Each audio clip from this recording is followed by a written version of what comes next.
Hello， 大家好，歡迎大家嚟到新潮文頻道。今日我哋就要講，隨住台省領導人選舉就會喺出年嘅1月嚟到正式舉行嘅時間啊，好多人呢就開始關心到，究竟而家台省所出選到嘅嗰啲省長候選人，究竟係啲咩人？嚟緊又會行啲咩路線？究竟邊個嘅當選又會影響最大？因為嚟緊2024年，邊個坐得上省長嘅位置，真係可以話到啊，係好影響到未來我哋兩岸局勢嘅走向嘅。現在兩岸局勢已經去到一個關鍵性嘅轉折點，咁啊難怪咁多人都將焦點咧放喺今次嘅選舉入面嘅。但係果然不出我哋所料喎，其中一個所謂嘅黑馬參選人，亦即係鴻海集團嘅老闆阿郭台銘咧，佢就已經正式宣布嚟到參選噶啦。並且郭台銘已經變成咗美國智庫入面嘅眼中釘。從呢一個舉動裏面咧，亦都透露咗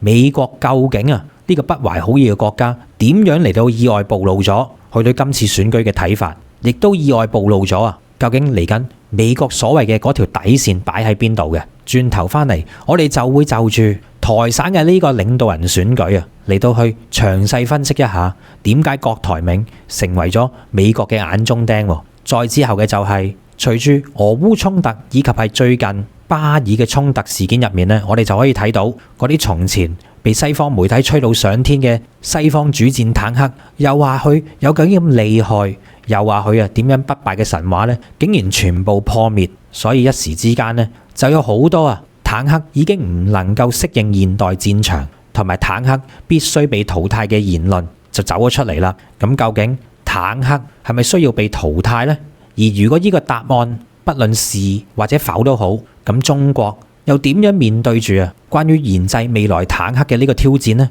我哋未來嘅坦克應該係生成咩樣嘅呢？轉頭翻嚟，我哋亦都會就住呢個話題嚟到深入去到剖析一下嘅。再之後我哋就講下有一個前嘅黃區議員，佢個名咧叫朱江偉，佢早前就俾警方拉咗喎，咁啊犯咗咩事呢？就係涉嫌非法去到推銷一啲強積金嘅服務啊！而佢非法去到推銷呢啲強積金，背後唔係淨係為咗錢咁簡單嘅，仲有可能係為咗幫啲手足走佬喎。咁轉頭翻嚟，我哋講下呢件事。喺節目開始之前，做少少呼籲先。喺12月21號至1月2號嘅就會有我哋嘅新潮文雲南之旅嘅。今次呢，我哋就嚟到玩13日，行程內容都係由到我格仔親自設計。係有別於出面嘅旅行團嘅，想報名同埋查詢行程嘅朋友就可以 WhatsApp 過去+85268287447嚟到揾潘小姐查詢行程同埋報名嘅安排。再講一次，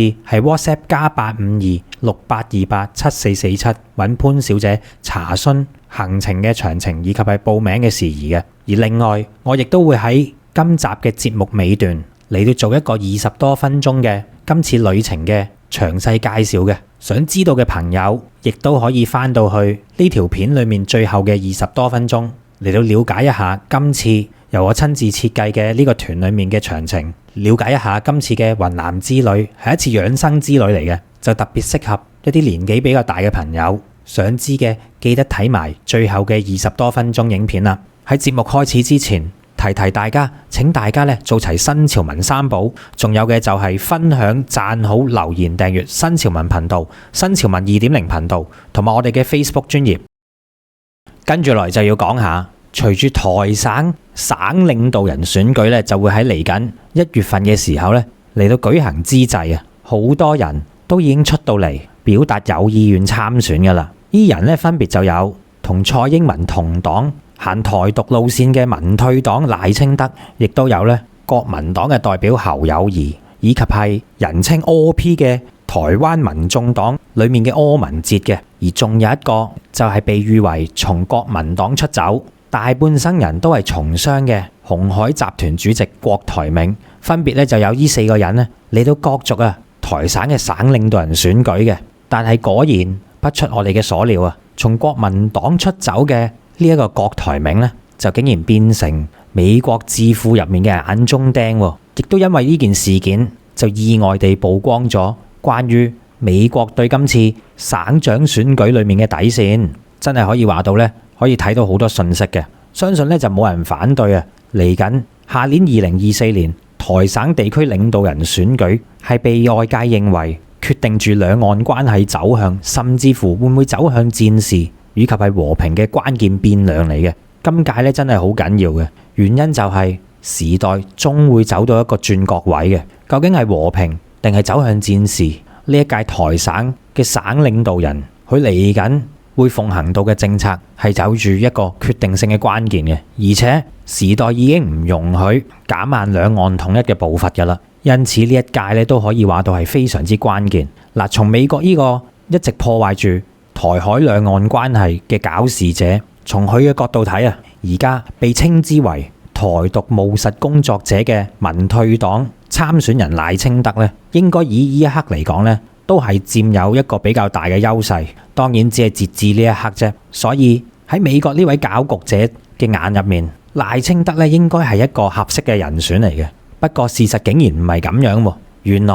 而家從美國嘅眼中咧，一旦呢個民退黨籍嘅參選人賴清德，佢真係成功能夠上到呢個位嘅話，都未必係一個最好嘅選擇。雖然呢個賴清德係承繼住蔡英文走向台獨嘅路線，亦都會因為咁樣嘅時間咧，造成兩岸之間繼續形成內耗。但係對於美國嚟講咧，佢竟然唔係最想睇到，或者叫做對於佢嚟講唔係一個最有利嘅局面嚟嘅。因為如果再咁樣走落去嘅話，咁樣作為中國大陸我哋呢一邊啊，亦都會進行到相關嘅武統行動啊，而唔會繼續坐視不理。咁樣呢個時間啊，美國咧就好驚到兩岸之間真真正正會發生到提升到戰事嘅水平。一旦發生戰事嘅時間啊，美國就認為到咧係會打破咗所謂嘅一股平衡，因為而家咧美國已經決定要用到長期兩岸之間嘅內耗作為啊，佢對台海嘅平衡戰略㗎啦，亦即係啊喺同呢個台獨分子打氣嘅時間咧，同一時間亦都會進行敲打嘅動作，要撳低佢。總之唔可以玩得太出位，亦都唔可以唔繼續玩嘢，就係美國而家所謂嘅平衡台海嘅戰略啦。當然我哋聽到呢個戰略嘅時間咧，都會覺得美國咁樣做咪自相矛盾。其實呢個咁樣嘅做法喺美國嘅角度睇係真係所謂嘅有利嘅，因為佢自己都害怕打仗。其實我哋從一啲蛛絲馬跡已經可以睇到，美國嘅所謂嘅呢啲戰略咧已經開始作出咗改變㗎啦。例如當美國一邊高調咁樣向到台灣賣架撐，甚至乎重啟到呢個所謂嘅援助台省武器方案，就嚟到向台省捐贈咗一批所謂免費嘅武器。但係另一邊廂，隨住解放軍已經嚟到實控台海周邊，大規模喺台省周邊搞出一啲圍台嘅演習並且已經正常化嘅時間咧，我哋亦都可以見到美國對呢件事咧係非常之低調嘅，因為美國明白到現在喺大陸沿岸1000至2000公里範圍內咧，美軍已經冇所謂嘅絕對優勢㗎啦。因此從之前想引大陸出手，去到而家就盡量避免發生戰爭，已經變成佢轉變咗落嚟嘅策略啦。既要玩嘢，但係又唔可以玩得太出。呢個看似自相矛盾嘅觀點，就係嚟緊美國諗住長期對兩岸實施到內耗，即係所謂嘅中國人打自己中國人嘅一個戰術嚟嘅，都唔係話唔毒。而那邊廂呢，如果真係提升到戰事武統嘅水平，美國到時出唔出兵好呢？出兵又驚到自己美軍被打敗，而且要蒙受重大嘅損失；而唔出兵呢，亦都會直接影響到美國所謂喺全球嘅世界警察嘅地位嘅。所以盡量備戰呢一個戰術，對於美國嚟講唔係冇原因，佢要咁樣去到揀嘅，並唔係因為佢想和平啊。但係隨住台省領導人嘅選舉，而家咧就多咗一隻黑馬走出嚟。呢一個就係頭先我哋講到嘅，由到鴻海創辦人郭台銘嘅參選，可能咧就令到美國佢嘅如意算盤打唔響啦。嗱，從而家好多人嘅睇法睇起上嚟咧，郭台銘跳出嚟參選就似乎係陪跑或者叫做搞局呢啲目的居多嘅。咁講得好聽啲就叫做整合在野力量啦。但係因為呢個郭台銘咧，佢之前係前國民黨嘅成員嚟嘅，亦都有個講法就係話到佢咧從國民黨出走嘅參選人，所以咧無形中其實佢嘅參選咧係溝淡咗一啲本身唔支持民退黨、反民退黨嘅人嘅票嘅，所以無形中咧都叫做係幫咗台獨民退黨嘅賴清德，因此咧亦都出現到所謂保送賴清德嘅講法嘅。嗱，其實有冇郭台銘嘅參選呢？對於賴清德現在都擁有到一定優勢嘅局面呢，係唔會有太大嘅變化嘅，只不過係多咗一種變數咁解嘅啫。郭台銘呢之前已經正式宣布到參選㗎啦，咁究竟我哋對郭台銘參選呢件事會對到台省有啲咩影響？點樣多咗一個不可預測嘅變數？或者直白啲咁講啦，究竟對兩岸關係有咩好處？有咩壞處？一旦佢真係成功當選嘅時間，又會帶嚟啲咩改變呢？其實呢個答案好簡單嘅，我哋只需要企喺美國嗰邊諗，喺敵人嘅眼入面嚟到去睇呢個問題啊，可能呢，我哋會睇得比較清楚啲嘅。咁究竟美國人點樣看待呢個咁嘅郭台銘嘅呢？最近就有一份好得意嘅報告，呢個呢，就係由到美國戰爭研究所所做到嘅一個研究講法嚟嘅。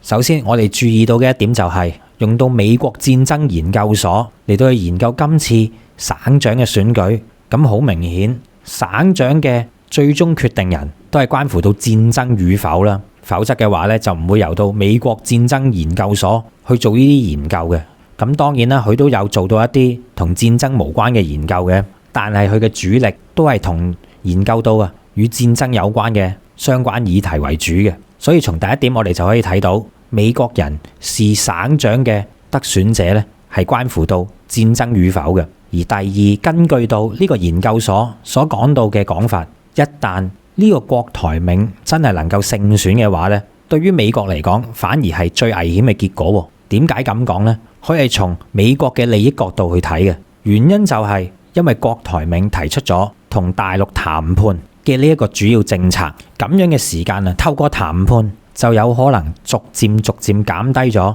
損害兩岸分裂嘅呢一刻嘅現狀裏面最具體嘅步驟嚟嘅。美國就認為郭台銘嘅立場同到另外一位國民黨候選人侯友宜所提出嘅同大陸談判係有所唔同嘅。雖然侯友宜都講過希望同大陸進行溝通嚟到降低台海緊張局勢嘅呢一個局面，但係呢個國民黨籍嘅參選人侯友宜亦都講過，同中國大陸嘅民主協商呢係唔實際嘅。但係那邊廂呢，郭台銘所提出嘅談判就有唔同啦。郭台銘提出嘅甚至乎係可以提供到一個協商嘅渠道嚟到討論兩岸主權問題嘅呢一個層面嘅。比如就係郭台銘都提出過嘅金門和平計劃，就先討論到金門主權嘅問題，嚟到逐步再度升級，直至到去講到台省嘅主權問題都得嘅。嗱，雖然呢件國民黨嘅侯友宜以及係另一個參選人柯文哲都曾經提出過類似嘅金門和平計劃，但係三個人入面呢，就只有郭台銘係提出埋設置兩岸協商辦公室呢一個比較實質行動嘅相關機構嘅。呢一個動作呢，亦都被認為係推動統一嘅關鍵一步。而且一旦郭台銘上台，佢甚至係已經提出過會再比之前歷屆嚟講呢，嚟到去更加加速同兩岸經濟嘅融合，甚至乎為咗達成呢個目的，仲會不惜犧牲或者叫做減少一啲所謂嘅台灣省本土經濟嘅一啲措施嘅，例如係將兩岸各有優勢嘅東西呢，就嚟到互補，而去到淘汰一啲可能我哋中國大陸都已經做得好出色嘅一啲領域，而台省亦都堅持做呢啲領域嘅時間呢，咁樣郭台銘可能就會剁咗台省嘅嗰一部分，嚟到增加到兩岸經濟嘅融合同埋貼密度嘅。佢亦都有提及到，為咗達至兩岸嘅融合呢，就嚟到放低部分嘅台省軍隊嘅武器，嚟到作為兩岸和平談判嘅一啲先行動作嘅。嗱，我哋就曾經講過啦，時間就喺我哋中國大陸呢一邊嘅，因為先唔好講武統先，如果講和統嘅話，只要兩岸嘅經濟文化逐步咁樣融合起上嚟嘅時間，隨住我哋中國大陸相對較快嘅發展，呢種嘅融合速度呢，只會令到台省更加離唔開中國大陸。而隨住時間嘅累積，甚至乎係可以達到人心回歸，台省面對住大陸有一種歸屬感，甚至乎係仰望嘅態度。咁樣呢個時間呢，就已經為到真真正正嘅和統打落咗最重要嘅基礎啦。因此，如果好似郭台銘呢一種咁嘅策略，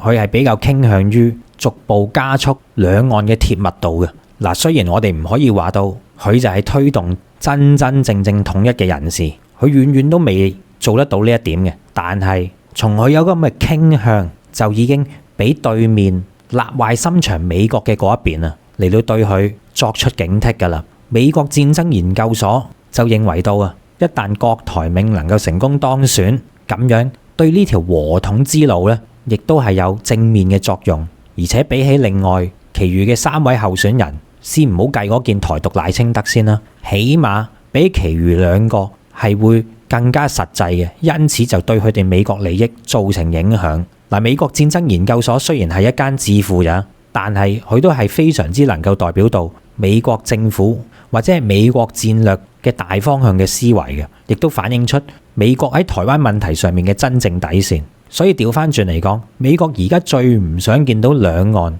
係走向咩趨勢呢？就有以下呢幾點嘅。第一係所謂唔允許到兩岸通過和平談判嚟到達至解決真正統一問題嘅呢一個方向嘅，即係話兩岸千祈唔好有實質嘅談判，哪怕係苗頭都好，都唔可以啊喺佢哋嘅眼中見得到嘅。但係同一時間，正如我頭先話齋啦，佢亦都會主動壓制過分台獨分子嘅分裂活動嘅喎。原因我講咗點解呢？喺呢度咧唔再重複啦，因為美國佬自己都驚打仗嘅。而第二點，根據到呢啲所謂嘅智庫組織嚟到去講呢，就係話到啊，美國當前最現實嘅戰略就係繼續保持兩岸處於一個分裂狀態，喺分裂嘅同時，亦都積極嚟到武裝台省，甚至乎啊係會透過一啲鬱鬱攘攘嘅美國海外基地啊，或者係航空母艦等等嘅呢啲綜合嘅軍事實力嚟到繼續啊威脅中國大陸，避免中國大陸進行到武統行動，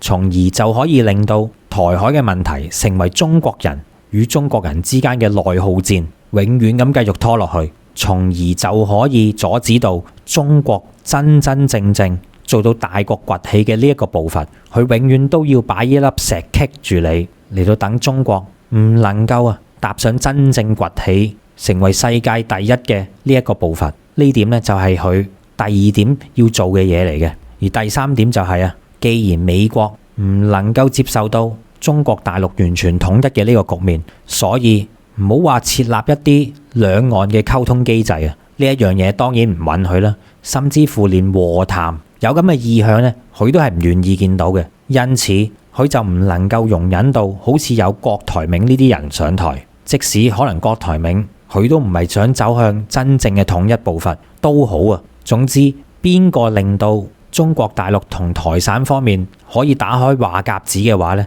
喺美國嘅眼中呢啲人都係對美國不利嘅。而第四點就係所謂嘅最壞情況，一旦所有嘢都失控，中國大陸要被逼武統台省啦，咁樣呢個時間佢就作出呢個所謂嘅最壞打算，所以佢同一時間呢，亦都會鼓勵到台省當局以武抗統，嚟到順便順水推舟打一場所謂嘅代理人戰事嘅，咁樣亦都可以令到中國大陸國力受損，最好上邊呢，就將收翻嚟嘅台灣省呢，喺武統嘅時間呢，就打成一片廢墟，然之後美國亦都可以一次過上邊拉攏晒所有嘅西方國家嚟到制裁中國，呢一個就係美國所謂嘅最壞打算啦。當然啦，我哋頭先聽到一個字眼就係推一啲人出嚟打代理人戰，意思就係其實呢，美國係會盡量備戰嘅。呢個係佢嘅第一選擇，而至於美國失信於所謂嘅盟友，唔夠膽出兵嘅呢單嘢呢，佢就要硬食㗎啦。不過美國就會以一次過拉攏所有西方國家制裁中國，嚟到企圖補翻呢個失去面子嘅飛。呢個呢，就係美國所謂嘅第四點。一旦最壞結局發生嘅時候，佢點樣應對嗱？所以呢，我哋暫時嚟講，關於呢個省長選舉不論呢個咁嘅郭台銘係唔係能夠當選都好咧，暫時嚟講咧，佢嘅參選我哋都係冇乜理由嚟到開行火力攻擊佢嘅，反而其餘嗰幾件，尤其係民退黨嗰件賴清德，企喺我哋呢邊嚟講咧，係對我哋最不利、最應該鬧嗰個呢，應該係佢。現在我哋中國大陸呢一邊呢，已經完全掌握到台灣問題嘅一個主導權㗎啦，已經再唔係話呢邊個省長選到行咩政策，而可以令到台省拒絕接受統一嘅呢個事實嘅，唔到台省嗰邊嚟到去決定，個主導權喺我哋手。咁既然咁樣嘅時間，又點解要咁在乎呢一次究竟邊個當選呢？反過嚟講，其實美國亦都係一樣，美國人去到睇中嘅呢件台獨賴清德，可能會適得其反，為到我哋中國大陸製造統一嘅契機嘅，因為佢主打台獨噶嘛。雖然佢依件咁嘅賴清德呢，喺嚟緊可預見嘅將來都唔會學似蔡英文玩到咁盡嘅，唔係因為佢好人啊，而係因為佢驚同埋配合美國人嘅政策咋。但係憑住民退黨嘅風格，亦都好有可能係會做出一啲太過分嘅行為，而令到我哋被逼出手嚟到進行武統行動嘅。咁樣呢個時間其實賴清德等同於將美軍拖咗落水，令到美軍焗住要打一場佢唔想打嘅戰事，令到美軍損失慘重，都要多謝你依件民退黨賴清德嘅。所以由呢個角度嚟睇，可能真真正正幫咗美國嘅，反而係郭台銘，因為起碼佢可以緩和兩岸之間嘅關係，令到兩岸走上到一個逐步統一嘅路，反而令到美軍係可以唔需要參戰。就呢一點嚟睇呢，佢已經拯救咗好多美國大兵嘅命噶啦。因此現在嚟睇呢，好多嘢都係言之尚早，不過都係嗰句啦，台灣嘅命運、兩岸嘅命運，甚至乎我哋全中國嘅命運，都唔係由到呢個所謂嘅台省地區領導人嚟到去說了算嘅，一切都係掌握喺我哋中國大陸呢一邊嘅手入面，個主導權喺我哋度。而家只不過係啱啱開始啫。我哋再睇下另外一個消息，就會知道其實我哋喺兩岸嘅策略方面呢，同樣都係可以玩得好靈活嘅。呢一個係一個點樣嘅例子呢？就係最近我哋大陸呢一邊呢，已經嚟到終止對台灣之前實施讓利嘅政策啦。而呢個時間呢，國民黨亦都決定唔再扮嘢。從前呢，佢就好似扮到好想搞統一，好想促進呢件事噶嘛。但係而家國民黨嚟講呢，連戲都唔做啦，索性就話呢係唔會輕鬆咁去到統一嘅。嗱，中國大陸自從今年4月宣布對台省進行到嘅貿易壁壘調查以嚟呢，本來喺今個月就有咗結果，嚟到睇下取唔取消到之前中國大陸嘅對台讓利政策嘅。但係呢一個對台貿易壁壘調查嘅調查期呢，就突然之間延伸多3個月，延長到去到明年省長大選前一日結束先至公布個結果出嚟嘅。嗱，呢一下呢，我哋呢一邊就識玩啦。有選舉結果之前一日先至嚟到公布究竟台省有冇觸犯到貿易壁壘，而因此我哋中國大陸呢一邊實施對台讓利政策嘅終止，呢一點呢係相當之識玩嘅。咁當然佢裡面有政治考量嘅成分啦。而國台辦嘅主任宋濤亦都喺日前表示到，民退黨當局呢係違反咗海峽兩岸經濟合作關卡協議嘅相關條款，而對大陸方面呢採取住嚴苛嘅經貿限制措施。因此佢亦都係支持中國大陸主管部門嚟到對台省實施調查。一旦證實台省係學人玩貿易壁壘，對住我哋大陸呢一邊採取住報復式嘅經貿限制措施嘅話，一旦證實就會立即停止中國對台讓利嘅政策㗎啦。因為係你台省犯規在先啊嘛。喺咁樣嘅大前提底下，國台辦主任宋濤呢係完全支持立即停止對台讓利嘅呢個政策嘅。其實之所以我哋中國大陸對台讓利呢個政策能夠出到嚟嘅時間就係因為為咗兩岸嘅和平穩定同埋大環境作為基礎，先至可以當初研究出呢個政策嘅啫。但係你而家點啊？而家隨住你民退黨嘅呢一啲領導人當選，蔡英文之流呢一啲嘅就嚟到食碗面反碗底，食住大陸當局嘅飯，但係就做緊破壞中國大陸嘅事。因此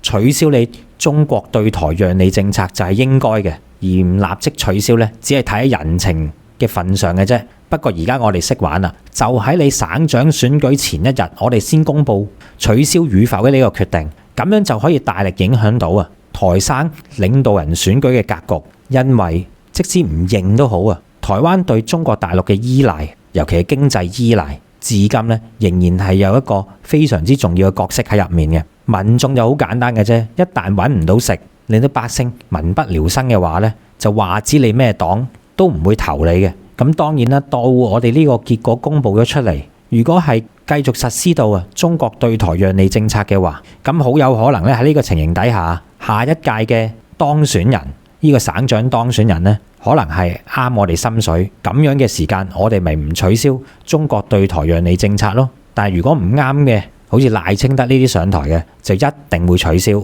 到時無形中咧嚟到為你哋去做台獨事情嘅成本嚟到增加。咁好啦，民退黨嗰啲唔好講先，佢反緊噶啦，爭在係反成點嘅啫。咁國民黨又點呢？國民黨究竟點樣嚟到喺而家連戲都唔做啦，索性咧就話我哋係唔會接受統一嘅。從啲咩蛛絲馬跡，我哋可以睇到國民黨有咁樣嘅表態呢，其實亦都唔難睇嘅。例如喺今年年初訪問過大陸嘅國民黨副主席，呢個叫做夏立言嘅人，佢就係其中一個連戲都唔做嘅人啦。佢就坦言到中國嘅呢個所謂國民黨絕對唔係一個親中或者統一嘅政黨。嗱，你冇聽錯國民黨真係罕見地承認佢自己並唔係追求緊兩岸統一嘅。以往嚟講咧，佢都唔夠膽咁樣認嘅，而家竟然夠膽講到出口。所以對住國民黨呢個黨咧，我哋就可以理解佢係一個暗獨黨，即係暗中追求台獨咁嘅意思。佢代表國民黨所講出嘅呢句說話，話到佢哋係唔會追求兩岸統一嘅。咁即係換句話嚟講，佢係追求兩岸長期分裂嘅現狀啦。而國民黨亦都喺呢個夏立言所代表嘅情形底下話到咧，佢哋嘅黨絕對唔係一個親中嘅政黨嚟嘅。咁其實亦都反映咗佢表示唔親中，即話佢係唔會親近中國大陸啦。而另外一個意思亦都係話到，既然喺咁樣嘅時間即係佢哋如果一旦得選嘅話，佢哋係唔會以中國大陸嘅利益嚟到擺喺優先次序嘅。所以我哋亦都可以理解到國民黨咧係一個暗獨黨，就係咁嘅原因啦。其實根據到之前海峽兩岸經濟合作關卡嘅協議，而從而觸犯咗中國對台讓利政策嘅相關條款，國民黨所做到嘅嘢咧都唔係少噶啦，而且仲做得非常之早添。就好似回顧翻喺 N 年前由馬英九執政嘅嗰個時期，其實國民黨一直都係做緊一啲違反兩岸關係嘅事情嘅。咁有冇啲具體啲嘅例子當然有啦，比如就係話國民黨嘅主席朱立倫啦，朱立倫就一直強調到所謂嚟緊嘅三大台省嘅方向，第一就係要繼續親美，第二就係所謂嘅友日，第三先至到和陸，意思即係話到同中國大陸相處和平咁解。嗱，雖然喺呢個國民黨主席朱立倫所提及到嘅立場呢，都有同中國大陸和平相處嘅呢一個三大頭號目標嘅份嘅，但係大家留唔留意到佢將親美同埋友日放到喺頭嘅兩位，然之後最尾嗰位第三位呢，先至講到同中國大陸和睦相處啫。所以從呢個排序，我哋就可以睇到好簡單嘅嘢。國民黨現在嘅對外政策，第一佢就係要將美國擺喺首位嘅，第二就輪到日本，第三先輪到我哋中國。因此，如果淨係想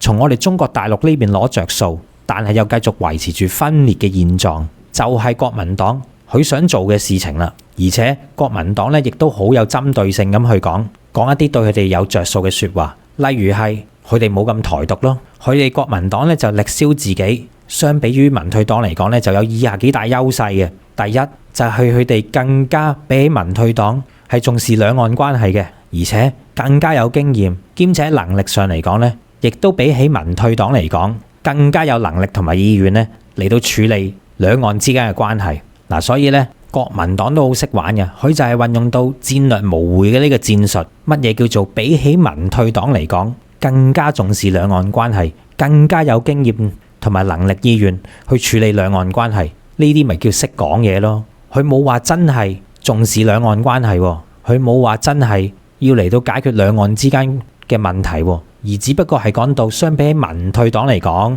佢就衰100，我哋就衰50，所以咧我哋就可以50步少100步咁樣解啫。而另一個50步少100步嘅例子就係民退黨就最出名喺執政嘅時候咧嚟到推動所謂嘅修改教科書，令到台省年輕人唔能夠認識真正嘅歷史嘅。而國民黨又點睇呢件事呢？國民黨嘅智庫執行長柯志恩同埋參選人侯友宜啊，喺接受到電視專訪嘅時候就表示到，民退黨版嘅教科書咧就唔係台獨嘅教科書嚟嘅，只係講歷史講得比較柔弱柔軟啲啫。從佢呢一番話呢個表態啊，亦都意味住，即使係國民黨侯友宜上台都好，亦都係唔會更改到台獨教科書嘅呢個現象啊。咁以國民黨最有標誌性嘅人物，當然就係前省長馬英九啦。馬英九已經係被認為係一位比較堅定認可九二共識嘅台省領導人嚟嘅。但係喺佢嘅任內，亦都曾經自豪咁講過，馬英九就話到：我任內嘅時間啊，買美國軍火嘅數量呢，比之前嗰一屆陳水扁仲要多啊！嚟到咁樣自豪，曾經咁講過嘅。所以即使馬英九係所謂追求兩岸和平都好啊，但係佢嘅目的咧，依然係令到兩岸一直處於分裂狀態嘅一個咁樣嘅立場嘅。而翻去頭先我哋都講過嘅國民黨副主席夏立言，點解佢夠膽講國民黨絕對唔係一個親中或者係傾向統一嘅黨派呢？點解而家連戲都唔做，講啲咁狠嘅話呢？無非就係認定中國大陸只能夠接受或者認可九二共識嘅國民黨，亦都為到所謂新一輪嘅選舉嚟到製造票源，去到講呢啲離經叛道嘅說話嘅。為咗選票，無所不用其極，都係呢啲所謂嘅民選制度下默認嘅遊戲規則。綜合嚟講，台省地區領導人嘅候選人呢，都仲未出現到一個真心推動統一嘅人選。賴清德唔使講啦，典型台獨派。另一個我哋少講啲嘅就係嗰個柯文哲，雖然佢都係屬於一個所謂嘅兩岸一家親嘅派別，但係佢係唔認可九二共識嘅。郭台銘頭先我哋就提及過啦，都算係最近磅地做一啲推動兩岸和平統一事情嘅人，但係暫時仲有待觀察，而且存在住一定嘅變數嘅。至於國民黨侯友宜，曾經長期唔敢直白地認同九二局勢，喺呢一方面佢仲衰過郭台銘，所以四個人冇得揀嘅情形底下，由國民黨出走嘅郭台銘呢，算係叫做比較最好噶啦。就係而家2024年台省領導人選舉入面，我哋見到嘅情況。因此我哋大陸呢一邊呢，絕對要做好時刻最壞嘅打算。更何況而家郭台銘嘅選情呢，都係唔樂觀嘅，最有可能嘅都係嗰件台獨賴清德嚟到最有可能成功得選嘅。因此對於整個大局嚟講，對於我哋中國嚟講，最好嘅策略並唔係話邊個當選，而係積極推動屬於我哋自己呢一邊嘅兩岸統一進程，依照住我哋嘅節奏去走，先至係最好嘅選擇。跟住落嚟，我哋就要講下從俄烏嘅衝突裏面睇又好，或者從今次巴以嘅衝突裏面嚟到睇都好啊。從呢啲戰事裏面，我哋就可以睇到現今被稱之為陸地之王嘅坦克，佢嘅地位都受到嚴重嘅挑戰。因此咧，亦都有好多最新嘅推論就嚟到走露出嚟，話到咧，坦克呢一種武器究竟係咪已經過時？坦克需唔需要被淘汰呢？甚至乎仲有一啲叫做坦克冇用論嘅新論調咧，就從呢啲最新嘅戰事裏面去到研究得出嚟嘅。咁究竟坦克呢個係我哋熟悉嘅陸地之王，係咪真係要被面臨住淘汰嘅局面呢？答案我就先講俾大家聽先。其實坦克係唔需要被淘汰嘅。不過雖然話到唔會淘汰咗，但係坦克必須要面臨住一個重大嘅改革，一個浴火重生，佢先至能夠重新適應翻現代嘅戰場、現代嘅打法嘅啫。咁究竟坦克係需要面臨乜嘢嘅改革，先至能夠追得上時代嘅步伐，能夠重拾翻陸上之王嘅呢個稱號呢？我哋中國下一代嘅坦克究竟又點樣交出一份去到令中國新一代嘅坦克能夠得到重大嘅改良呢？我仲記得之前嘅媒體喺俄烏衝突期間就提及到所謂嘅烏仔夏季大反攻嘅。咁當然啦，直至到呢一刻夏季都完結啦，夏季大反攻究竟有咩成就呢？我哋就睇唔到住。但係我哋可以睇到嘅就係之前俾媒體吹到上天花板嘅嗰啲由德國所提供到俾烏仔嘅豹二坦克或者係英國所提供到俾烏仔嘅英國絕對主力嘅戰車挑戰者型坦克，以及係今次新鮮滾熱辣喺巴以衝突入面被多次擊毀，號稱世界實戰能力最強、防禦能力最高嘅以色列梅卡亞坦克都有雙雙被擊毀嘅數量以及係例子嚟到俾我哋見得到嘅。嗱，呢一啲摧毀現代先進坦克嘅個案喺從前嚟講呢，可以話到係冇可能發生嘅。的而且確，媒體靠住呢啲坦克之前嘅戰績係真係有理由吹到佢哋上天花板嘅。但係隨住科技嘅進步、戰場嘅變化，呢坦克咧已經唔能夠再創造神話啦。喺呢啲被擊毀嘅西方先進戰車嘅個案入面呢，幾乎所有嘅被擊毀個案呢，都係由到民用嘅無人機巡飛彈等等嘅呢一啲現代戰爭手段嚟到去摧毀佢哋嘅。相對於一架現代嘅先進坦克，佢嘅造價呢，起碼都要幾百萬美元一架嘅。但係無人機平起上嚟幾千蚊美元就有交易啦，而巡飛彈呢，亦都係1萬至到幾萬美元，亦都有交易噶啦。面對住咁樣嘅一個不對等嘅性價比，坦克真係好蝕底喎。幾千至到幾萬美元就可以摧毀到一架幾百萬嘅重型現代坦克，而且無人機巡飛彈呢啲仲可以大量生產同製造，因此就有好多人提出到坦克已經唔能夠適應現代戰場，甚至乎已經毫無價值嘅呢個講法。咁究竟嚟緊嘅坦克又如何自處呢？係咪真係冇需要再用到坦克呢一樣嘢呢？為咗回答呢個問題，我哋首先要知道究竟坦克係啲咩嚟嘅先。從外表睇上嚟，可能好多網友咧都會話到坦克好簡單啫，咪就係一個大型嘅裝甲鐵盒，再加喺佢兩旁咧有2條利帶嚟到推動呢個平台，然之後咧喺呢個平台上面再加多一個大大嘅炮塔，然後呢個炮塔上面咧又有一支好粗嘅炮管，咁樣咪就係坦克咯。當佢要打仗嘅時候，就負責衝鋒陷陣嘅，而且憑住佢厚實嘅裝甲就能夠有效保護車上面嘅成員，兼且咧喺陸戰嘅時候咧就可以憑住佢強大嘅防守力，就嚟到打開戰場上嘅缺口。呢一啲咧就係我哋普通人一般所認知到坦克究竟係點樣嘅一回事嘅基本認知啦。冇錯，坦克的而且確就係咁樣嘅。但係大家有冇諗過，坦克係咪真係要好似我哋頭先上述咁講到，必須要生成咁嘅樣嘅呢？係咪真係要有一條好粗好大嘅炮管，再加一個好大嘅炮塔，配上到裝甲平台，再加2條利帶？咩坦克一定要生成咁嘅樣嘅咩？當然，佢有咁嘅樣唔係無中生有嘅，因為我哋或者都聽過啦，坦克就係火力、防護同埋機動嘅綜合體，呢3大領域嘅綜合體嚟嘅。坦克之所以生成咁嘅樣，都係圍繞住呢3大方向嚟到去設計整架坦克嘅車身嘅啫。例如嗰條好粗好大嘅炮管，就係代表住火力呢個範疇；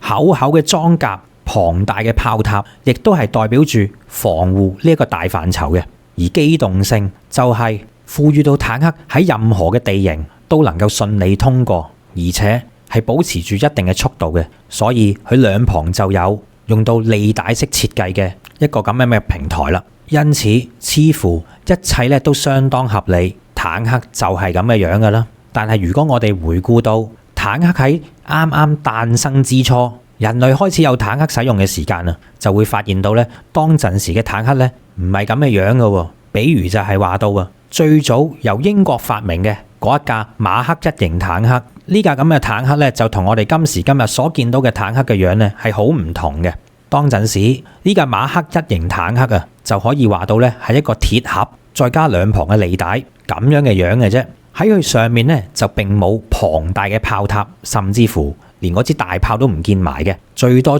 咧只係喺呢架車身上面咧配備到幾支機關架撐嘅啫。咁點解佢有一個咁樣嘅設計啊？原來當陣時就正值第一次世界大戰嘅年代嚟嘅。第一次世界大戰嘅上半段嘅主角咧，就係圍繞住歐洲戰場龐大而漫長嘅戰壕，同埋最出名嘅嗰支馬克森機關架撐。因為當陣時咧就仲未有坦克嘅發明，所以喺第一次世界大戰嘅歐洲戰場咧，上半段咧都係打呢啲戰壕戰，推進速度咧係相當之緩慢嘅。有見及此，當陣時先至發明咗坦克呢一樣玩意。佢嘅目的咧就係為咗頂住當陣時設置喺呢啲戰壕上面嘅嗰一支馬克沁機關架撐所發出嘅蓮子羹而去到設計嘅。而且第一代嘅坦克就係為到喺戰壕上面披荊斬棘，衝到對方嘅戰壕上面啊，就可以掩護自己嘅士兵嚟到將敵方匿埋喺戰壕上面嘅士兵搞掂。當陣時因為呢個戰術需要，所以第一代嘅坦克咧就設計成咁樣嘅樣啦。然之後到第一代坦克出現咗好長嘅一段時間，因為都冇天敵嘅關係啊，所以咁樣嘅造型都保持咗一段時間嘅。咁啊難怪嘅，當陣時嘅第一代坦克用啲機關架撐打佢嘅裝甲又打唔入，咁樣好啦，你諗住攞支大炮去到對佢射擊，支大炮嘅速度咧又追唔上去，瞄準得佢嚟啊都走咗啦。但係同一時間有人就諗住喺當陣時咧使用到飛機打坦克嘅呢個戰術，但係由於當時嘅飛機咧都係誕生咗冇耐啫，所以憑住佢嘅技術咧，亦都係好難打得中啊！尤其係移動中嘅坦克車嘅。因此喺咁樣嘅情形發生嘅底下，每個國家咧都會再重新思考到，咦，戰場已經發生咗改變啦喎！隨住科技嘅進步，新型武器嘅加入，我哋咧就必須要更新我哋自己嘅武器裝備嚟到應對坦克喺當陣時屬於一個新型嘅怪物嘅出現。究竟點樣對付呢個新型嘅怪物呢？就成為咗當時各國爭相研究嘅對象啦。最後研究結果就出咗嚟啦。究竟點樣對付坦克先係最好嘅方法呢？好多個國家所得出嚟嘅研究結果顯示啊，對付坦克最好嘅方法就係用翻坦克自己本身嚟到對付坦克。因此為咗打穿對方嘅裝甲防禦，所以咧就喺第一代坦克之上就加上咗一支大炮，而且為咗對付能夠移動中嘅坦克，所以呢支裝喺坦克上面嘅大炮咧，佢嘅射擊範圍必須要大，必須要廣闊嘅，因此就有咗一個可以旋轉嘅炮塔，再配搭埋一支火炮，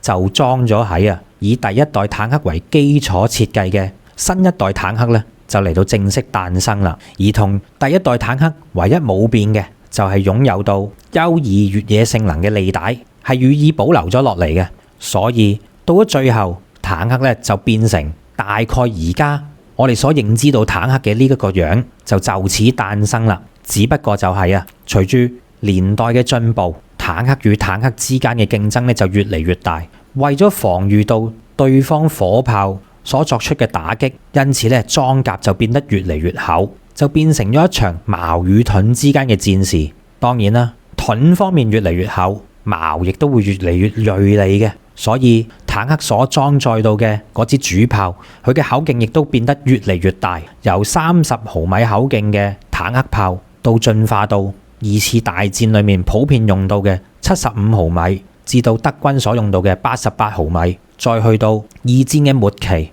抗美援朝之初就已經進化到90至100毫米。60年代嘅時間呢，又進化到105毫米，到去到比較近代少少啦。冷戰時期出現嘅坦克呢，就已經更加將主炮去到120至125毫米，直至到我哋而家口徑越嚟越大嘅大炮呢，就裝載喺坦克上面嘅情況就越嚟越普遍。當然啦，裝甲亦都係一樣，就變得越嚟越厚，直至到而家，因為隨住適應唔同嘅戰場環境嘅轉變，坦克呢已經變成咗一架超過70噸嘅怪物啦，甚至乎佢嘅重量已經重到我哋而家一般嘅公路咧，如果冇經過特別設計嘅話，係好有可能會俾坦克壓扁嘅。所以當坦克經過一啲冇太大承載能力嘅公路嘅時間咧，往往都會有一個履帶印咗喺上面嘅。搞不好嘅話咧，仲有啲橋梁或者道路咧，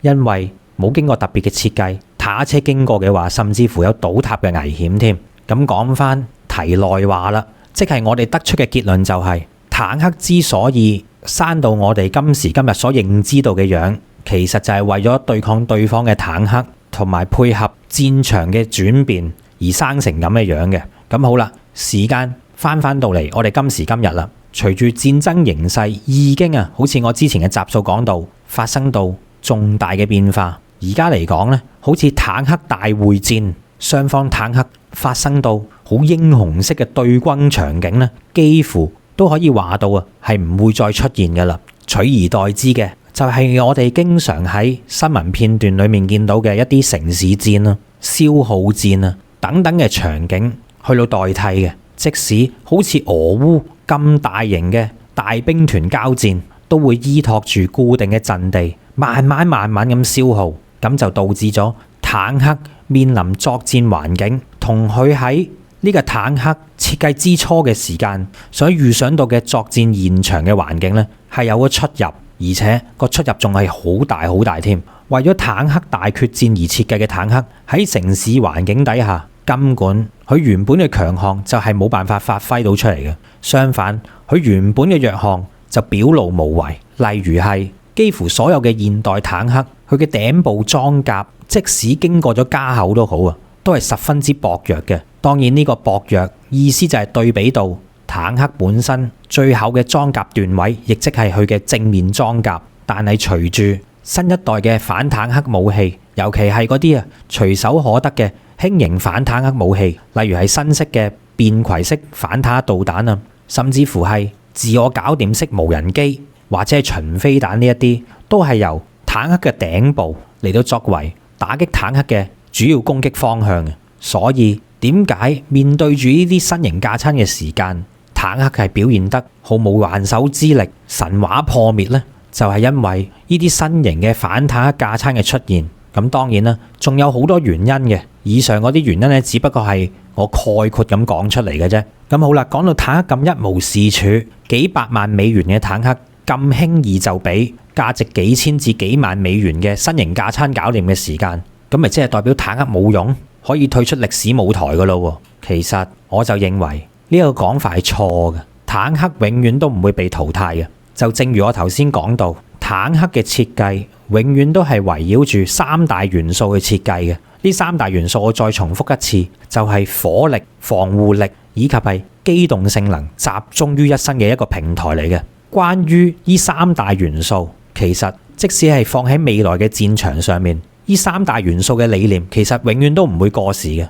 亦都永遠唔會被淘汰。所以準確啲嚟講，真正會被淘汰嘅係當今為咗坦克大決戰而作為設計藍本嘅坦克，先至係要被淘汰嘅對象。咁當然啦，我哋而家眼下見到嘅好多國家嘅主戰坦克呢，其實都係為咗坦克大決戰嘅呢個背景而去到設計嘅。起碼設計之初嘅時間係咁，即使經過改良都好，佢個底子始終都係因為呢個背景而誕生嘅。所以話到，其實坦克並唔係天生就係所生到我哋而家認知咁嘅樣嘅。面對住唔同嘅作戰目標，其實佢就應該要有唔同嘅設計。第一次世界大戰嘅時間，面對嘅就係戰壕嘅戰士同埋馬克沁機關架撐嘅挑戰，所以坦克就係一個識移動嘅鐵盒，能夠擋到連子彈，再喺佢車身上面配上幾支機關架撐，咁樣就夠啦。到二次大戰嘅時間，坦克要打呢個坦克大決戰嘅場面，咁所以當陣時嘅坦克就變咗一架喺陸上面識得移動嘅陸地版戰列艦啦。咁到咗而家滿天都係無人機同埋巡飛彈嘅年代，坦克點樣應該被設計成可以適應現代戰場嘅樣呢？其實答案呢唔係咁難諗嘅啫，只要我哋參考翻海上戰場一啲曾經嘅海軍戰艦所帶到嚟嘅變化，其實呢我哋就會有所啟發㗎啦。同一樣嘅道理，二次大戰裡面嘅戰列艦嗰啲巨炮大艦嘅年代，都係同而家嘅坦克一樣。重型嘅火炮、厚厚嘅裝甲就係組成到呢啲二次大戰，尤其喺二戰初段同埋中段裡面嘅戰列艦所組成到嘅樣子啦。但係隨後發生咗咩事啊？隨後嘅就係航空母艦喺二戰戰場嘅大量實戰，航母再配飛機嘅呢個組合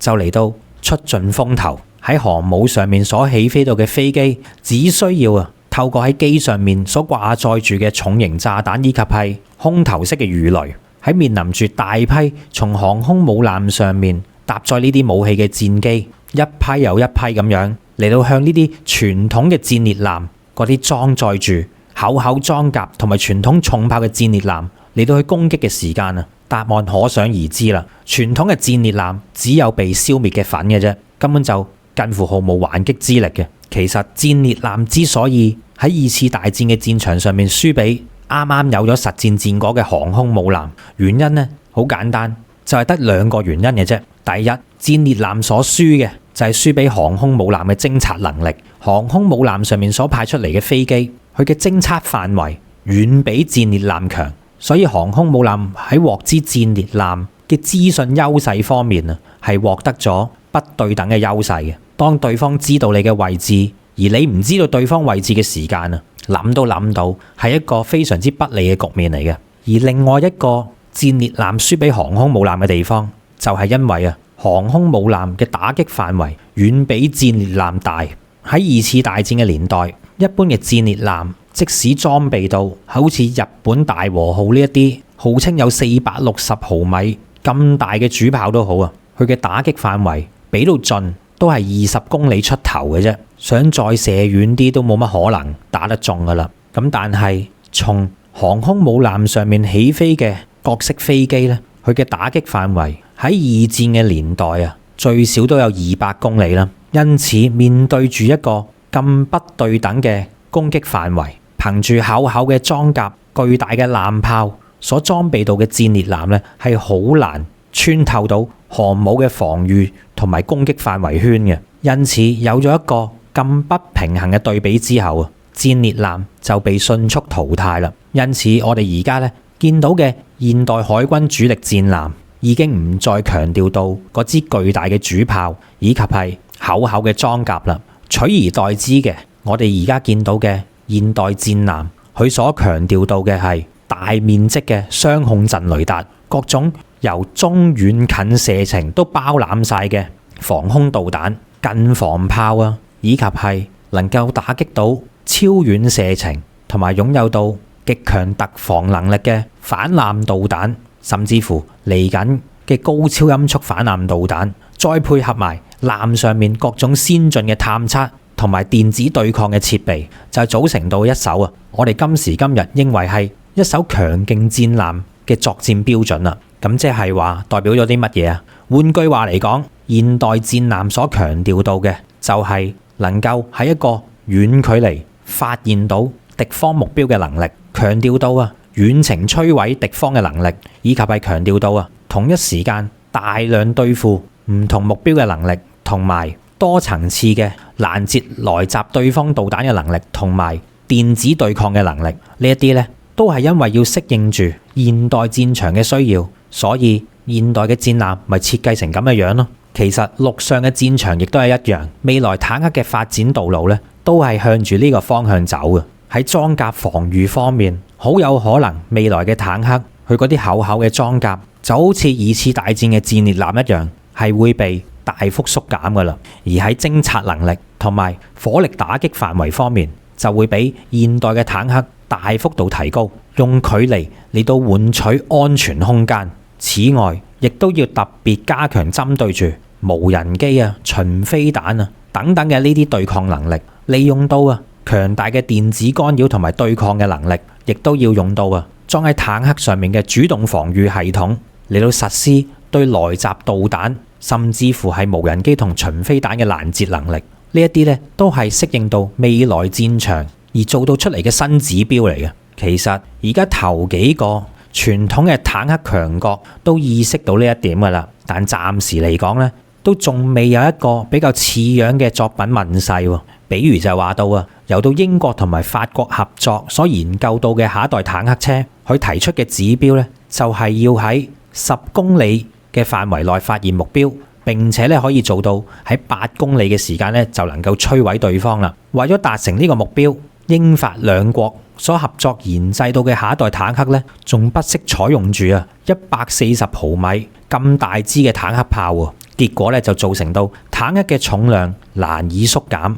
所以呢個並唔係一個好嘅設計嚟嘅。而另外一個我哋都好關心嘅對象，當然就係美國啦。美國佢點樣諗呢？其實美國所提出到嘅由到 M1 艾布蘭主戰坦克所作出最新型嘅改良版本，呢個話到為咗未來戰場而作出適應改裝嘅版本呢，其實都係一個唔合格嘅版本嚟嘅，因為佢只不過係對舊有坦克嚟到進行一啲修改嘅方案嚟嘅啫。佢嘅原始設計根本就冇變，所以係唔能夠起到根本性嘅變化嘅。而至於另一個國家，就係我哋嘅友好鄰國俄羅斯。其實俄羅斯係最早推出新一代，亦即係我哋俗稱為第4代嘅坦克嘅一個國家嚟嘅。俄羅斯呢一架新型嘅坦克呢，佢個名叫做 T14阿馬塔坦克。其實阿馬塔坦克呢，同樣都係換湯不換藥，都係延續住一啲比較舊嘅設計，而係冇作出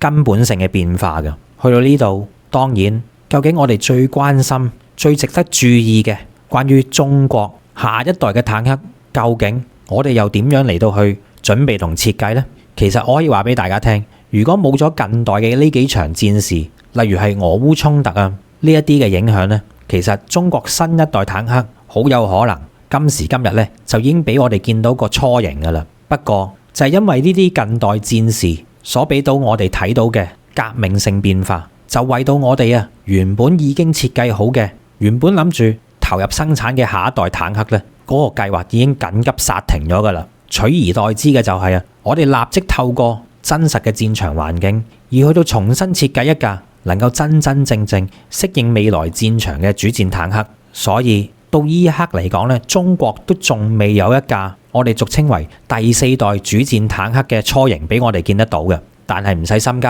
雖然咁講啫，但係有一啲數據呢，我哋已經係睇到噶啦。例如係根據到我哋俗稱為201所透露到嘅信息，呢個負責研究中國下一代坦克嘅201所，佢就話到未來所研製到嘅下一代坦克呢，佢嘅信息獲取範圍將會達到25公里咁遠嘅。咁樣即係咩概念啊？即係話到依架未來嘅主戰坦克，假設佢嘅位置喺我哋而家香港尖沙咀咁計佢能夠獲取信息嘅範圍就已經可以覆蓋到接近我哋羅湖口岸，差唔多去到深圳嘅嗰個位啦。所以喺呢一方面嚟講係獲得咗一個好大嘅突破嘅。而同一時間201所亦都透露到我哋未來嘅主戰坦克呢，係會用到主動嘅軟硬殺傷防禦系統，以及係最新嘅電池裝甲。呢架坦克呢，好有可能只係得2個人駕駛嘅啫，就可以大幅咁樣減輕咗坦克嘅重量，因為傳統裝甲被拋棄啦嘛，取而代之係電池裝甲，再加上由4個人駕駛嘅坦克變成2個人駕駛嘅坦克，個重量大幅減少，亦都係可預見之內嘅。嗱，頭先由201所透露到嘅信息，基本上依架未來屬於我哋中國嘅坦克呢，就已經具備咗遠程發現同埋多層次攔截嘅理念噶啦。但係再喺依架坦克上面嘅架撐呢，我哋依然都未知道能夠所獲得嘅信息。所以如果要完善到我哋心目中下一代坦克嘅樣，咁我哋應該採取住點樣嘅坦克方案呢？既然喺遠程偵察同埋多層攔截敵方攻擊方面已經做得好好啦，嚟緊要解決到嘅就係遠程打擊嘅問題。但係傳統裝喺坦克上面嘅嗰支直射型火炮，佢係好難做到喺10公里之外摧毀目標嘅。因此依我睇，未來我哋中國下一代嘅坦克呢，好有可能係會放棄喺坦克上面傳統嘅嗰一支大口徑火炮嘅，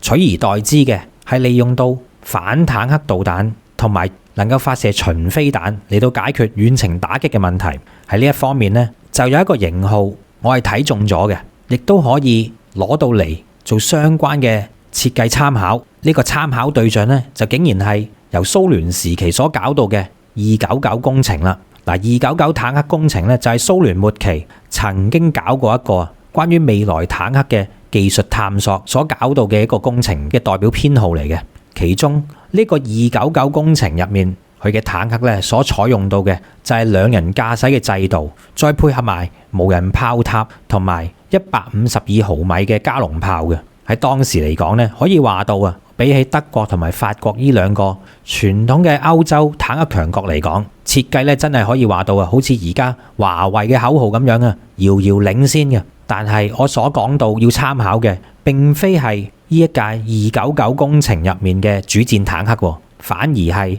喺佢呢個坦克家族入面嘅嗰架咁嘅炮彈支援車。亦即係話到啊，將299工程嘅嗰一架主戰坦克上面嘅嗰一支大口徑火炮，我哋唔要咗佢，淨係要個底盤啫，亦即係保留翻佢嘅防護力同埋主動攔截嘅軟硬殺傷能力，咁樣就得啦。而取而代之嘅就係喺火力打擊上面，一於咧就喺佢嘅車體上面加以改裝，就將佢原本用到嚟運送炮彈嘅位置咧嚟到將佢改裝，就將呢一個位變成一個可以集合30個單元嘅小型導彈垂直發射系統。呢啲小型嘅垂直導彈發射系統咧，係可以用到嚟發射重型嘅反坦克導彈甚至乎係巡飛彈或者係無人機。如果再勁啲嘅話咧，再配合埋一啲小型嘅防空導彈嚟到反制敵方嘅無人機同埋巡飛彈，都裝載喺上面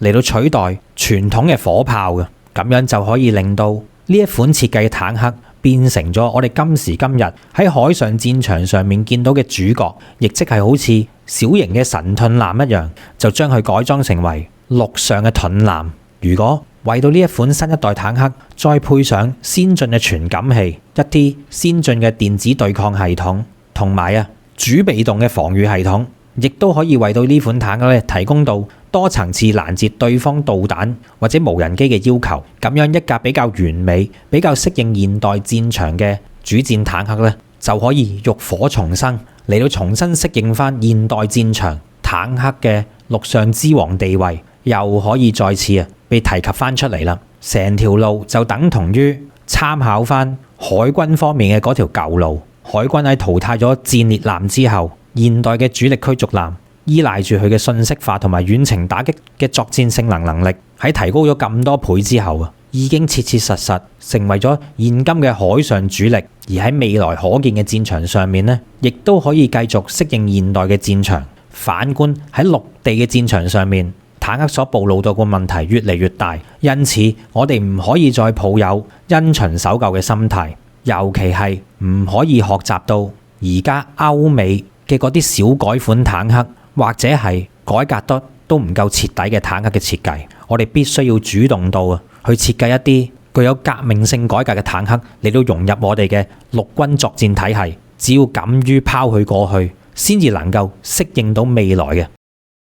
跟住我哋就講下有一個前嘅黃區議員，佢個名就叫朱江偉。咁佢咧就俾警方拉咗喎，早前。咁佢係犯咗咩事俾警方拉呢？佢係涉嫌非法推銷強積金嘅產品啊！關於呢個黃人朱江偉，我諗好多朋友都知道係邊個噶啦。喺19年嘅時候，乘住個社會混亂，就選上咗呢個油尖旺區嘅區議員，其後一直打住幫助手足嘅名義，又開黃店，又話要爭取一啲囚犯嘅權利。咁今次呢，佢又需非法推銷強積金。咁大家知道啦，推銷強積金呢就一定要有牌噶嘛。而呢個朱江偉，佢喺9月份嘅時候，佢先至係攞到佢嘅保險牌照，成為一個保險從業員。據聞入職嘅公司呢，就係我哋香港3大保險公司之一嘅雲利。而早前呢個朱江偉呢，佢已經俾大公文匯報踢爆過。佢早於8月份嘅時候，就已經擺街站嚟到講一啲強積金嘅嘢噶咯。咦？如果照咁樣睇，即係佢未正式成為一個保險從業員，未正式攞多啲保險牌同埋推銷強積金嘅牌照之前，佢已經係做緊呢件事，咁咪即係非法推銷咯。咁其實唔係每一個保險經紀都會有埋強積金牌嘅。咁正常如果淨係賣保險唔做強積金嘅話，好多保險經紀考個1號牌、3號牌已經可以夠揾食噶啦。咁如果想做埋強積金嘅話，就好似要考多一個叫做4號牌，係專做強積金嘅，咁樣先至可以去到推銷強積金嘅產品噶。因為有好多保險公司佢哋本身個強積金服務係好強勁嘅，但係呢個朱江偉就急不及待喺自己都未正式成為保險從業員之前就嚟推銷。其實呢啲法例佢自己去考保險牌嘅時候都應該一清二楚噶啦。你考保險從業員嘅牌照或者考埋呢個強積金嘅牌照，一定係會知道未考到牌之前，你唔可以正式去到推銷呢啲產品嘅。咁即係明知故犯咯。而佢當其時擺街站，話就話幫助啲市民去到整合強積金，但係當中除咗非法推銷強積金計劃之外呢，咁你要幫人整合強積金，你要收集人哋嘅個人資料噶嘛。你未有牌而推銷強積金，又唔話俾啲市民知嘅話，咁咪即係呃啲市民俾啲個人資料佢？咁佢要啲市民嘅個人資料嚟做乜嘢呢？係咪做啲不法事情呢？係咪見今年又再度區選啦？想借助咁樣嘅方式嚟到得到多啲市民嘅資料，好讓佢哋呢啲黃友嚟到諗衰嘢，影響啲市民，或者叫影響選舉呢？同時間之前我哋亦都報道過，有某啲金融公司裡面嘅某啲從業員呢幾年啊，係睇準咗一啲黃人離開香港嘅呢個意願，而向呢一班走佬去英國嘅黃人去到推銷一啲非法嘅強積金服務。咁個咩叫做非法嘅強積金服務呢？咁通常佢哋就會有一系列嘅套路嚟到幫嗰啲黃友嚟到宣誓，或者可以講到係發假誓，就向呢個積金局去到申請攞翻晒自己啲強積金嚟到一走了之嘅。咁之前報紙都賣咗啦，有一啲攞咗強積金走咗佬去英國，但係翻嚟香港嘅時候就俾 ICAC 咧係 cap 咗啦。咁呢啲人又係涉嫌發假誓呃政府，而當中仲存在住一個產業，就係每幫到一個黃人咁樣嚟到提早攞翻強積金嘅話呢，佢哋就會從中嚟到抽水。大概個行情就係每一個頭抽20%，即係假如你有10萬蚊嘅強積金喺個戶口係攞咗出嚟嘅話，咁佢就會話佢幫你噶嘛，要喺你嗰10萬蚊裡面呢嚟到抽翻2成，即係可能係2萬蚊啦。咁大概呢一個只係一個例子啫。咁每個人嘅強積金戶口有幾多錢係唔同噶嘛，佢哋就係透過呢一種咁樣嘅方法嚟到賺錢。咁唔知朱江偉係咪睇準咗呢個市場？一嚟佢就覺得自己油尖旺都有啲名氣啊，咁油尖旺啲黃人一定認識我朱江偉啊。咁佢哋又想走佬，但係呢又念念不忘嗰份強積金。咁於是乎可能朱江偉就想，今次我發啦，我諗到一條咁樣嘅財路。既然咁多人做呢樣嘢，我朱江偉都去做啦，實行食盡所有嘅人血饅頭。咁所以有見及此而家咁多黃人潛伏喺一啲保險集團嚟到做呢一樣嘢嘅話呢，政府真係要諗諗辦法，點樣可以杜絕呢一個問題。而且一睇呢個朱江偉，佢就唔係醒目仔啦。嚟到今年先至轉行去做保險經紀，先至諗到呢一條路嘅話，肯定有人係影響緊佢，教咗佢行呢條路嘅方法嘅。咁所以一定要順住呢個朱江偉嚟到查下啲藤撚瓜瓜撚藤嘅關係，將佢哋呢一個假借整合強積金模式嚟到騙財嘅團伙呢，全部都係拉晒入去坐。等佢哋唔好再出嚟欺騙市民啦。喺節目完結之前，而家就由到我格仔嚟到去介紹一下12月21號至1月2號今次為期13天新潮文雲南養生之旅嘅行程嘅。首先我哋就會由香港出發，經深圳灣乘坐我哋嘅包車前往深圳嘅寶安機場嘅。喺坐2個多鐘頭飛機以後呢，就會抵達雲南嘅首府昆明噶啦。到埗以後呢，我哋就會即晚去到感受一下昆明市繁華嘅一面，為到我哋嘅旅程熱一熱身，去到當地著名嘅南屏步行街嗰度 shopping 完之後呢，晚上再食一個豐富嘅晚餐，然後為到旅程嘅開始作好準備嘅。去到第2天嘅時間，就會由昆明乘搭高鐵嚟到去到著名嘅麗江，當地有一個叫做虎跳峽嘅世界著名景區，佢係以極大嘅落差而聞名於全世界嘅。虎跳峽分上中下3段，之所以佢咁出名，就係因為峽谷中間呢，就係長江嘅上游金沙江，而兩岸呢，就係玉龍同埋哈巴2大雪山，所以當長江水衝到去呢2大座山嘅中間嘅時間呢，就會形成咗個急轉彎，加上江面最窄處只有20-30米，喺咁大嘅落差同埋咁窄嘅環境底下，就會造成到江水奔騰洶湧，喺虎跳峽兩岸安全地欣賞到呢個長江第一灣，以及係附近嘅景區景色，就係我哋第2天嘅行程啦。去到第3日，我哋就會去到玉龍雪山嘅景區。由於今次係一次養生之旅，所以咧我哋就並唔會爬到咁高嘅地方嘅。講到嚟呢個時間，參觀玉龍雪山景區嘅雲杉坪就啱晒我哋啦。佢個海拔唔算太高，但係依然可以喺雲杉坪裏面欣賞到整個玉龍雪山景區嘅景色。再加上喺附近擁有到玉龍雪山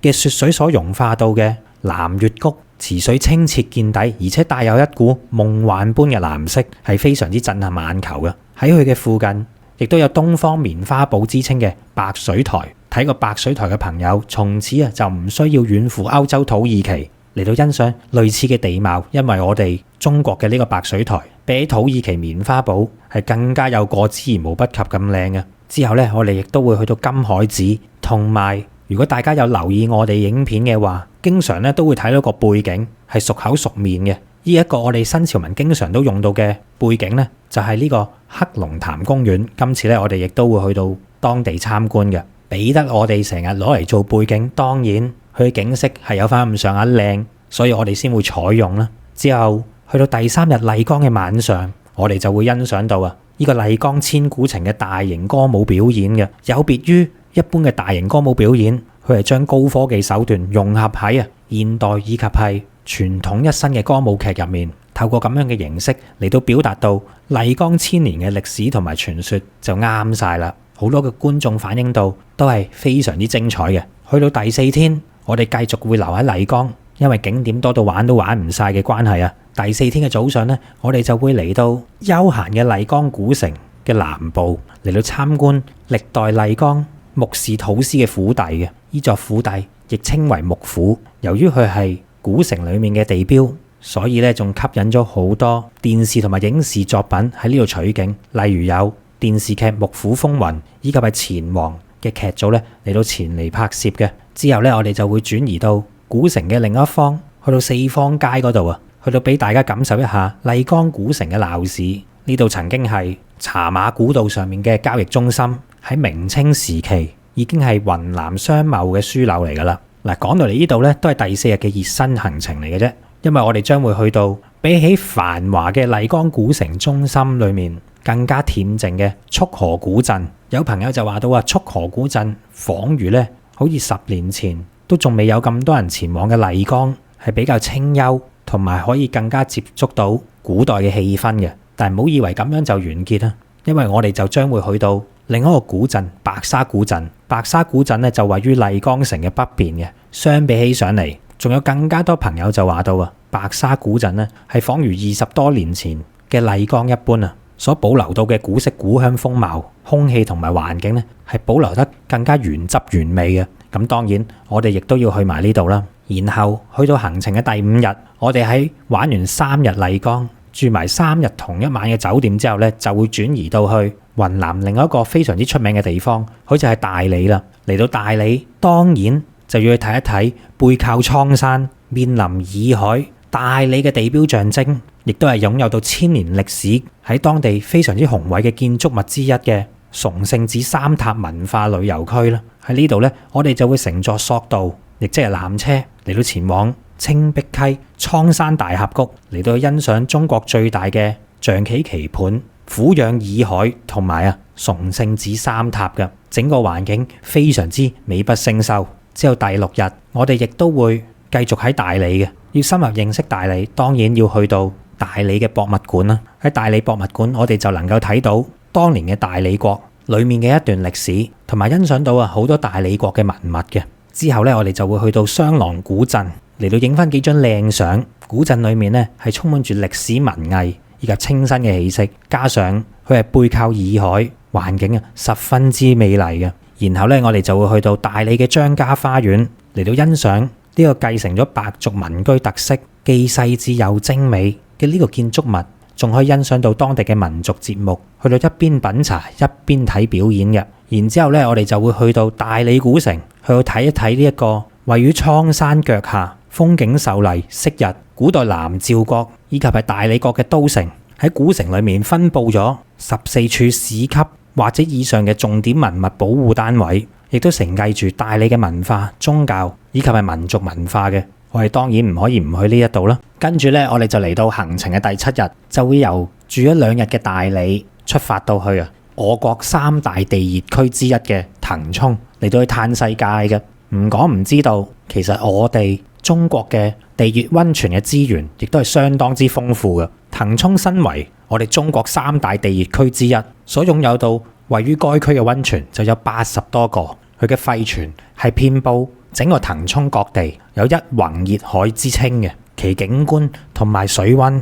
亦都係全國罕見。由於騰衝佔到我哋中國已知嘅溫泉數量差唔多成1/4咁多。當然我哋啊係要集中火力嚟到去感受一下啦。一到達騰衝嘅時間啊，我哋就嚟到參觀當地非常之出名嘅騰衝火山熱海景區。呢度呢係一個國家5A 最頂級嘅景區嚟噶。之後呢，當然唔係齋睇啦，我哋仲要感受。我哋呢就會去到當地嘅一個最豪華嘅5星級溫泉騰衝嘅和順柏聯溫泉嗰度浸溫泉。嗱，如果大家呢只係曾經去過類似日本等等嘅呢啲地方浸溫泉嘅話，咁就一定要試下屬於我哋中國人嘅溫泉究竟係點樣噶啦。當中嘅質量絕對係值得我哋自豪同埋光榮嘅。屬於我哋中國人嘅溫泉絕對唔差得過日本嗰啲嘅。喺浸完溫泉食完牛肉火鍋當晚啊，一覺醒來去到第8天，我哋就會出發到去參觀芒市嘅猛獾大金塔嗰度。嗱，由於呢笪地方呢已經係差唔多去到中國與緬甸之間嘅邊界啦，所以當地嘅建築物呢亦都好有東南亞嘅色彩嘅。以猛獾大金塔咁去計，佢係屬於我哋中國其中一個少數民族傣族所設計嘅皇宮建築風格嚟嘅。猛獾大金塔佢嘅外表金光閃閃，雄偉高大，係當地芒市嘅標誌性建築，亦都係當地傣族人民嘅聖地嚟嘅。而與之對比嘅有金，當然有銀啦。喺佢嘅隔離，亦都有猛獾銀塔，當中呢座銀塔係以純白為到基調嘅。有好多人就形容到啊，猛獾銀塔直頭睇起上嚟啊，好似假嘅一樣，影相咧係特別出眾嘅。兩座塔，一座金，一座銀。喺色彩上面咧，形成鮮明嘅對比。喺嚟到接近東南亞嘅地方，當然啊，亦都要去到當地嘅孟巴拿西珍奇園嗰度啊，嚟到見識一下全國少見嘅大量古樹木，以及係世界罕見嘅直化沐浴石嘅。佢喺呢個奇珍園裏面所展出到嘅就有4個大字：稀奇古怪。而去到堪稱嘅亞熱帶植物當中，呢度嘅古樹好多啊，都有超過過百年嘅歷史。而有500年歷史以上嘅古樹，亦都係多不勝數，絕對值得嚟呢度參觀嘅。之後咧，由於我哋咁近到中緬嘅邊境，我哋當然啊要去埋中緬嘅口岸，亦即係啊著名嘅中緬一條街。喺呢度咧，已經接近出到我哋中國嘅國家門口，用隻眼一睇就可以睇到啊對面嘅緬甸㗎啦。咁當然我哋唔會走過緬甸啦，然後咧亦都會去到著名嘅一寨兩國。呢個一寨兩國顧名思義就係位於中緬邊境之間嘅一座中緬邊陲小鎮。我哋咧就位於中國嘅嗰一側嚟到去參觀。喺呢度咧應該就係離緬甸最近嘅中國地方啦，嚟到感受一下當地傣族同埋景頗族嘅風土人情，亦都係非常之值得一去。尤其係啊嗰度所拍出嚟嘅相片咧非常之漂亮。之後咧我哋就會翻去騰衝嗰一度。因為咧，我哋喺騰衝咧係會連住3日嘅，所住到嘅當然都係騰衝著名嘅溫泉酒店啦。不過嘆還嘆，我哋去到第9日喺前一晚浸完溫泉，朝早食完早餐之後咧，就會嚟到田西抗戰紀念館嚟開始我哋第9日嘅行程嘅。由於雲南嘅西部係當年我哋中國抗日戰爭嘅重要組成部分，好著名嘅緬甸至雲南嘅補給線，亦都係非常之近我哋今次要去嘅呢個地方嘅。田西抗戰紀念館所展示到嘅咧，就包含到抗戰後方、禦敵前線以及係怒江對峙等等嘅部分嘅展品咧，就係以抗戰嘅實物為主，包括圖片、文字以及係影像嘅資料。去到今時今日，我哋絕對要毋忘歷史。睇完之後啊，亦都會令到我哋感到十分之震撼嘅。喺參觀完田西抗戰紀念館，當然就要去到佢隔離嘅國殤墓園嗰度，去到向墓園裡面所長眠住當年抗日嘅遠征軍嘅幾千個英靈。呢度係為咗紀念中國遠征軍第20集團軍所陣亡嘅將士而修建而成嘅，亦都係全國有名嘅抗日烈士陵園。再之後呢，我哋就會去到和順古鎮。和順古鎮係茶馬古道嘅重鎮，亦都係西南絲綢之路嘅必經之地嚟嘅。佢環山而建，我哋當然唔可以錯過啦。嗱，之後嘅嗰一個景點呢，就係專為到11月同埋12月出發嘅朋友，你哋好彩啦，因為個季節啱晒啊！所講到嘅呢個景點呢，就係每逢喺金秋時分就會變到金光燦爛嘅世界一般嘅銀杏村。喺11、2月呢個時間，銀杏村佢就會變到喺我哋嘅視野範圍裏面，全部都係金黃色。呢種詩情畫意般嘅感覺呢，係絕對值得我哋感受嘅。其後我哋就會再去到騰衝當地另一個著名嘅5星級溫泉嚟到去浸溫泉嘅。嚟得騰衝當然係要享受晒去嗰啲最頂級最正嘅溫泉啦。我哋咧就會去到月莊溫泉，又或者係荷花溫泉嗰度，呢啲當地著名嘅5星級溫泉，去到感受屬於我哋中國大地帶俾到我哋嘅禮物嘅。然之後咧就去到第10天嘅旅程啦。喺連住3日騰衝嘅溫泉酒店之後啊，我哋既可以喺出面浸一啲5星級溫泉，又可以翻去酒店住嘅時間咧，浸到酒店入面嘅溫泉，咁嘆之後啊，都好唔捨得離開啦。但係第10日咧，我哋就會由騰衝呢一個溫泉之鄉咧，就會去到寶山市嗰邊嚟到再搭列車前往呢個昆明嘅，翻去昆明啦。從前嚟講，我哋絕對唔可以選擇呢條路線㗎，因為要由騰衝去寶山再翻去昆明咧，最近咧都只有唯有去大理嗰度搭列車翻去昆明嘅啫。但現在已經唔同晒啦。由於中國同緬甸嘅大通道建設獲得重大嘅進展，因此寶山至到昆明段嘅高鐵咧，就喺前1年正式就嚟到建造完成嘅。呢一段亦都係中緬鐵路裡面嘅其中一段，大理至寶山段嘅。我哋而家咧就新鮮滾熱辣喺中緬鐵路呢一段。其中一段落成嘅時間呢，我哋就有機會感受到位於鄰國同我哋中國接壤嘅高鐵列車服務究竟係點樣嘅咯。亦即係話到呢，我哋係可以喺翻去昆明嘅呢段路裏面感受一下中緬鐵路嘅其中一段嘅。而翻到去昆明嘅時間呢，我哋亦都會去到昆明老街。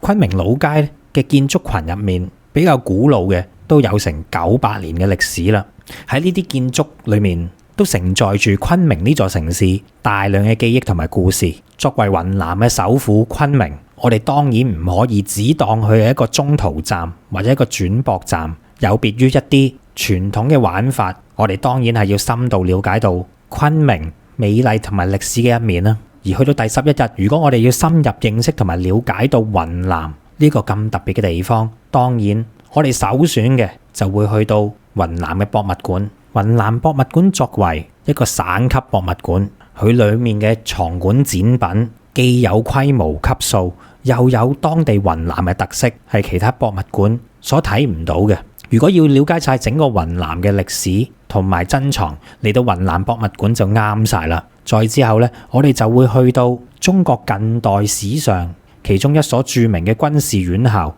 陸軍講武堂嗰度參觀嘅。陸軍講武堂原本就係清朝為咗編練新式陸軍、加強邊防而設嘅一所軍事學校嚟嘅。後到尾就同位於天津嘅講武堂、奉天嘅講武堂並稱為中國3大嘅講武堂。之後呢，我哋就會去到昆明市內著名嘅翠湖公園。嗱，由於我哋出發嘅日期係11月以及係12月呢個時間嘅，所以呢，我哋就好彩啦。除咗頭先講到睇到銀杏村裏面金光閃閃之外，另一個當造嘅時間就係因為喺昆明市內有大量嚟自於西伯利亞嘅海鳥咧，為咗避過呢個嚴寒，就會嚟到春城呢一度嚟到去避寒嘅。因此，當我哋去到有春城之稱嘅昆明呢啲咁靚嘅公園嘅時間啊，都會有大量嘅海鳥聚集嘅情形俾我哋去到睇到嘅。當你隨手準備一啲麵包碎啊、乾糧啊，隨手向天空一揮嘅時間啊，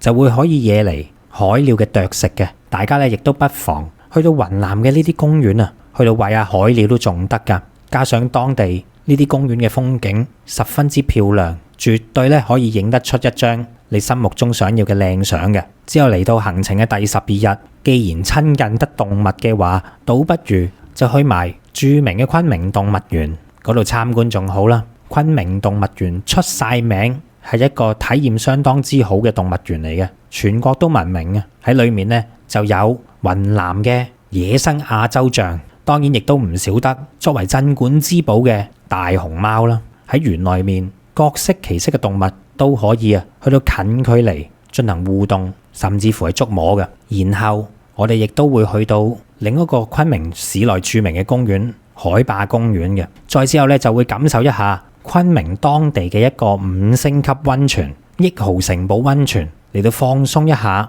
感受下啲豪氣嘅。嗱，因為去到之後嘅第13日，我哋咧就準備翻香港啦。不過喺臨翻去之前，第13日嘅行程亦都安排到大家去到參觀全亞洲最大嘅花卉交易市場斗南國際花卉市場。呢一個令你瞬間置身於一片花海，有紅色、黃色、白色、藍色、紫色各種顏色，包含到玫瑰、向日葵、康乃馨、菊花等等多種唔同嘅花於一身嘅花卉市場，係全亞洲最大嘅花卉交易市場。我驚大家去完之後唔捨得走添啊！不過都冇辦法啦。第13日就係我哋最後一日嘅行程，我哋咧就會由昆明搭飛機前往深圳，然後再乘坐我哋嘅包車經深圳灣翻香港嘅。咁樣咧就嚟到結束到我哋13天嘅行程啦。喺呢度需要注明嘅就係呢個團咧係特別適合年紀比較大嘅朋友去到玩嘅，而且我哋喺行程裡面所坐嘅到嘅旅遊巴都係我哋俗稱嘅飛機椅旅遊巴。喺我調教到整個行程嘅時間咧，亦都係就住年紀有翻咁上下嘅朋友去到度身訂造嘅，所以大家會見到留喺同一笪地方嘅日子會比較耐啲、嘆啲、腳步放得慢啲、輕鬆啲嘅。有興趣嘅朋友就快啲聯絡 WhatsApp +85268287447揾潘小姐報名同埋查詢行程。再講一次，係 WhatsApp +85268287447揾潘小姐報名同埋查詢行程。一旦決定咗，手腳要快啦，因為我哋新潮文嘅新潮之旅咧，從來報名速度同埋滿額嘅速度咧都係好快嘅。喺呢度咧要講聲唔好意思先，希望大家會中意我格仔親自設計嘅呢個行程。